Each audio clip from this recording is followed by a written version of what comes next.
देखिए, mega deal अगर हम बात करें तो क्लियरली कंसोलिडेशन के फेज से भारतीय सीमेंट सेक्टर जो है जा रहा है। आज की बात करें तो अल्ट्राटेक सीमेंट ने इंडिया सीमेंट में अपनी हिस्सेदारी खरीदी।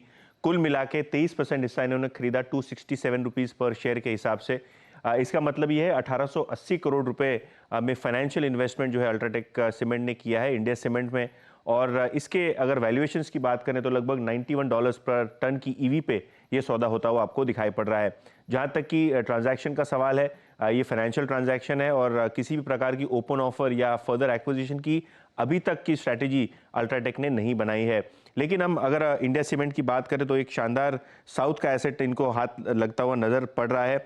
जहाँ तक कि दक्षिण भारत की सवाल है, अल्ट्राटेक अपनी मार्केट शेयर और प्रेजेंस बढ़ाने की कोशिश कर रहा है। करंटली अल्ट्राटेक सीमेंट का लगभग 11% की के आसपास का मार्केट शेयर आपको आता हुआ नजर पड़ रहा है। अगर हम वॉल्यूम के आधार पे मार्केट शेयर की बात करें तो क्लियरली अल्ट्राटेक सीमेंट इंडिया का मार्केट लीडर है 28% मार्केट शेयर के साथ। उससे आधे मार्केट शेयर पे अंबुजा सीमेंट है और सिंगल डिजिट मार्केट शेयर आपको दिखाई पड़ रहा है श्री सीमेंट और दालमिया सीमेंट जैसी छोटी कंपनियों का। ऑब्वियसली मार्केट स्केटर्ड दिखाई पड़ रहा है आपको। जहां तक कि सीमेंट फ्यूचर का सवाल है, FY25 में लगभग 42 मिलियन टन से ज़्यादा का आपको यहाँ डिमांड दिखाई पड़ रहा है। और अगर हम हाउसिंग सेक्टर की बात करें तो यहाँ से ही लगभग आपको 260 मिलियन टन का डिमांड आता हुआ नजर पड़ेगा। सीमेंट की ग्रोथ के अनुमान की बात करें, लुक्रेटिव है मार्केट और FY26 यानी अगले वित्तीय वर्ष की बात करें तो double digit cement demand growth का अनुमान आपको गोल्डमैन सैक्स लगाता हुआ दिखाई पड़ रहा है। यतिन, साथ ही साथ अल्ट्राटेक और अदानी सीमेंट में भी एक लगातार जंग चल रही है, खास तौर से कौन ज़्यादा बेटर पोजीशन में होगा, कौन बनेगा इसका किंग। इस पर क्या डिटेल है आपके पास? तो देखिए, हम क्लियरली देखें तो अल्ट्राटेक भारत की नंबर 1 सर्वश्रेष्ठ सीमेंट कंपनी है। उसके बाद अंबुजा ACC जो अभी रिसेंटली गौतम अदानी ने एक्वायर की है, वो कंपनी नंबर 2 पे है।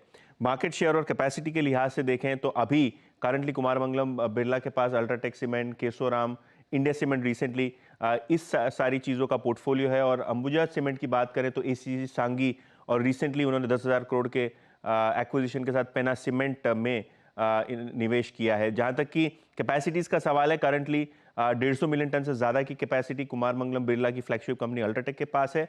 और गौतम अदानी की जो कंसोलिडेटेड सीमेंट कैपेसिटी करंटली लगभग 90 मिलियन टन के आसपास है। फ्यूचर ग्रोथ की बात करें तो टारगेट जो है अल्ट्राटेक का है लगभग 200 MTPA बनाने का। और अदानी ग्रुप का जो सीमेंट का कैपेसिटी लक्ष्य है वो 140 MTPA। तो बाय फार अल्ट्राटेक सीमेंट एक बड़ी कंपनी के रूप में दिखाई पड़ रही है, जहां ब्राउनफील्ड और ग्रीनफील्ड एक्सपेंशन से अपना वो एक्सपेंशन कर रहे हैं। ACC अंबुजा की बात करें तो रिसेंट एक्विजिशन है, लगभग $6.5 बिलियन में इन्होंने ये एक्विजिशन किया अदानी ग्रुप की तरफ से। 13,000 करोड़ का कुल केपेक्स है, जहां वो कैपेसिटी बढ़ाएंगे। और सांगी सीमेंट और पेना सीमेंट, जैसे कि मैंने बात कहा कि लगभग 15-16 हज़ार करोड़ रुपए में रिसेंट एक्विजिशंस किए हैं। उसके सामने बिरला ग्रुप ने केशोराम और इंडिया सीमेंट में अपना जो है हिस्सा बढ़ाया है और सीमेंट सेक्टर के अंदर आप क्लियर एक कंसोलिडेशन देख रहे हैं। जी, तो तमाम